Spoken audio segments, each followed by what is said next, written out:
If you're looking for the best, I'm telling you, this guy hits it. He knows it. He understands it. He is Warren Sharp. And, of course, you can always catch his stuff at sharpfootballanalysis.com. And right now, Warren is on the North Homestead Chrysler Jeep Dodge Ram hotline. Warren, how are you, my man? And I'm doing so good now that this football preview is out to people, and I don't have to worry about what I'm going to write about anymore for all of these teams. I get that. You do this every year. It's a huge football preview. The sharpfootball.com, the book, it's terrific football preview. It's out now. Before you get into it, where can people get it? Yeah, well, first of all, we're doing a special deal for you guys only. We just launched this today. It's 586 pages of analysis and predictions about the upcoming season. It's broken out into 32 team chapters, one for every single team. The place to go is sharp.football. If you go to sharp.football, you're going to see a link to purchase the book. The book is going for $30, but just for your station, you're the only station I'm doing a hit today on the day that we're releasing this book. Cool. We are giving it to anybody for $1. $1 if you enter the coupon code Browns when you go to checkout. If you check out with the code Browns, instead of paying $30, you're getting this book for $1. It's got, I think, 17 or 18 pages on just the Browns, and then there's 586 total pages. 31 other teams covered as well, along with all of my season predictions and what I think is going to happen around the league this year. That's outstanding. That's really cool.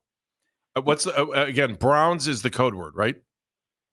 Yeah, use the coupon code Browns and go to sharp.football, and that's how you can get your hands on a copy of it. It just came out literally less than 1 hour ago, and we work on it for months. I've got a team of people. I put the whole thing together over the course of starting in March, and it's a true labor of love, but certainly happy to talk to you guys about the Browns today. You guys have a busy day up there with some of the news that's been going on about your stadium as well. Yeah. All right, let's go. I'll come back because we're talking about the stadium all day. I want to talk about quarterbacks because it's way more fun than hearing people complain about the fact they're moving out of downtown. But we do think it's a great thing. Jeff and I both talked about just as far as having venues and pumping all this just energy into the stadium. I'm just going to say money, but energy into Northeast Ohio. What are your thoughts on the Browns trying to go at this with 4 quarterbacks? I think it's very unique. I don't know that it's going to work, but the good thing is that, look, you almost have to separate Kevin Stefanski from this, because if you're thinking about the Browns long term, they roll the dice on 2 mid to late round quarterbacks who slipped in the draft a little bit. And we're going to see if either of these guys, they might have got a diamond in the rough somewhere along the way. They've got time to figure it out, and maybe they'll figure it out and find that they've got a guy. And if they don't, hopefully for your sake, they lose a ton of games this year, and they're right back at the top of the draft next year with extra draft capital and the ability to land that franchise quarterback that you should so desperately need. And the thing I wrote about in my book about the Cleveland Browns is, I don't mean to be mean, but sort of a laughing stock with the whole Deshaun Watson situation and how you got him and he's terrible, and then all the other issues that came about as a result of all of that, and how expensive he is and the cap hit and all this type of stuff. But at the root of all of that is the actual correct understanding that quarterback is massively important.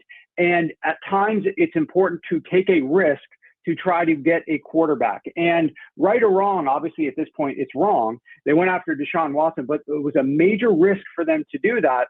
It shows how much they actually value the position. And it's part of the reason why I do think that they went ahead and drafted 2 quarterbacks in the same draft class. And it's part of the reason I think that they're comfortable if the team stinks next year, if neither of those 2 guys are your guy, because you don't want to have Kenny Pickett going out and winning games for you. You don't want to have Joe Flacco going out and winning games for you. I mean, I'm just talking, I don't know what you guys personally want, but if I was rooting for the long-term future, if I lived in Cleveland and I wanted this team to eventually be good several years from now, I don't want Flacco or Pickett winning games for me. I'd rather they play as little as possible or lose what the games that they're playing. And I want to see what these younger guys have. And if they have nothing, fine, we'll pick high next year. Okay, Warren, you're killing me. But you know what? Do you disagree? You have a different opinion, or I get it. I wonder, and give me your thoughts. Do you think Pickett or Gabriel or Sanders has any kind of a legit chance of being a starting quarterback in this league for the next 5 or 6 years, and in particular with this franchise? absolutely not on Pickett. I've seen enough on Kenny Pickett. We've seen Kenny Pickett. The main time that he's had success, obviously, was there in Pittsburgh. But he's got deficiencies as a quarterback. We know he wears gloves even in the middle of the summer. His hands aren't that large. He struggles in a lot of situations. And Mike Tomlin and the Pittsburgh Steelers, threw a good defense and just ridiculous loads of luck and sorcery, end up winning games. I don't think Kenny Pickett he's suddenly willing this team to win. I think the team is winning despite Kenny Pickett being there, rather than because of Kenny Pickett being there. I don't think he is a NFL franchise quarterback whatsoever. As it relates to Gabriel or Sanders, I honestly don't know. I'm going to find out when we see him in camp. I know it's probably news and topics for discussion about like how many incompletions or completions they throw and mini camps and stuff. Like, I know that's discussion points, but I want to actually see the guys out there on the field. I want to see them in some of the games. There are definitely some positives about each of these guys coming out of school, but there's a lot of negatives as well about both of them. And it remains to be seen how they translate, how their style translates into the NFL. And so I'm sort of going to reserve judgment. But I would like to, as long as they're not going to embarrass the team or potentially embarrass them, like massively get injured in some capacity because they're just not ready, I would love to see Stefanski get these guys some real live action early on in the 2025 season. One of them, whichever one is the better guy, and let's see what he can actually do, because that's really, maybe you don't start in week one, but you got to get these guys in there and see, because if they struggle, then you're going to get a good pick next year. And that's really at the end of the day, that's what the 2025 season is all about for you, in my opinion, what it should be about. It's not about winning the Super Bowl. It's not about winning the AFC North. It's not about finishing with a winning record. It's about ensuring that we are locking up a franchise quarterback moving forward. I can't tell you, I posted a stat the other week. When was the last time you guys won the AFC North? I mean, let alone did anything in the playoffs. Like, you guys have to get that franchise quarterback in order to do anything in the future. And that's what this season has to be about, is either, yes, we got one, we found a diamond in the rough here, or no, we didn't. We're going to draft one at the very top of next year's draft. But I think the harder part is you got a coaching staff that's probably wondering, are we going to be around for next year if we have if we have that horrible? This is such a catch-22 when you try to figure out, okay, well, if they don't win, it's okay, but is it? And especially if you're a coaching staff that has to go out there and try to win every week. Yeah, I don't know. I'm in the firm opinion, and like, look at what we saw last year with the New York Giants. I don't know if Brian Daboll was quote unquote on the hot seat or what was going on, but there wasn't a direct line of communication clearly between Mara and Daboll, and they go out there and win a totally meaningless Week 16 game. And as a result of winning, it was Week 17. Now that we got 18 weeks. Win that game, and as a result of that, they cost themselves the number 1 overall draft pick. If they had lost that game and lost Week 18, they get the number 1 overall draft pick. They win this game, they miss out on it, even though they're starting Drew Lock, etc. So you have to have some sort of level of communication. I believe that if I'm ownership, I still think Kevin Stefanski, look at the quarterbacks that he's been dealt. Kevin Stefanski did not go out there and sign Deshaun Watson, right? We know where that decision came from. Kevin Stefanski has been asked to coach Deshaun Watson, to change his offense massively, to tailor it towards what Deshaun Watson likes to do, which is totally opposite directly what Kevin Stefanski had previously done when he was in Minnesota and initially in Cleveland, which is multiple tight ends, heavier personnel, lots of play action, under center stuff. He had to change so much to appease Deshaun Watson's style of play. Then Deshaun Watson is playing terrible. He goes in and out with injuries. He's juggling millions of quarterbacks throughout the course of the season. The team is not losing because Kevin Stefanski is a bad coach. So I believe Kevin Stefanski, I don't know that he's earned, he just hasn't lost the opportunity to continue coaching the Cleveland Browns in 2026, regardless of what happens this year. You need to give him a quarterback and let him see what he can do with said quarterback. So I agree. And frankly, I think that the decision with the coaching staff and the ownership should be on the same page quite early on in this season to figure out what our strategy is going to be. I don't think they know through like the first 4 weeks what their strategy is going to be. But what I can tell you is this: the Cleveland Browns play the number one most difficult schedule in the entire NFL, weeks 1 to 4. You're playing the Cincinnati Bengals, the Baltimore Ravens, the Green Bay Packers, and the Detroit Lions. 4 teams that are all expected to go to the playoffs this year. 4 teams that have winning records. These are 4 of the better teams in the NFL from top to bottom. That is going to be a gauntlet. And so you're going to be sitting there heading into an international game against Brian Flores' defense of the Minnesota Vikings, potentially 0-4, maybe 1-3, and looking at what the landscape is before you. But I just hope that they allow Kevin Stefanski to keep going beyond this year, because he hasn't been able to prove anything with the quarterbacks he's been dealt. Warren Sharp joining us, sharpfootballanalysis.com, the website, his book out right now. And it's a biggie, the 2025 football preview. Coupon code, type in Browns. You can get a great deal on it, as Warren laid out earlier. The quarterback situation, obviously, they're looking for something. The running back situation is different here. Nick Chubb not brought back. They draft 2. What do you think of the running back situation here with Judkins and Sampson and no Nick Chubb? I like the running back situation. Running backs obviously are very predicated in terms of how strong the offensive line is going to be. So that's kind of the first and foremost thing that needs to be set for the Cleveland Browns. But the run game obviously was terrible last year, and it's going to be leaned upon heavily with this cadre of quarterbacks. There's no doubt about it. I like what Judkins brings to this rushing attack.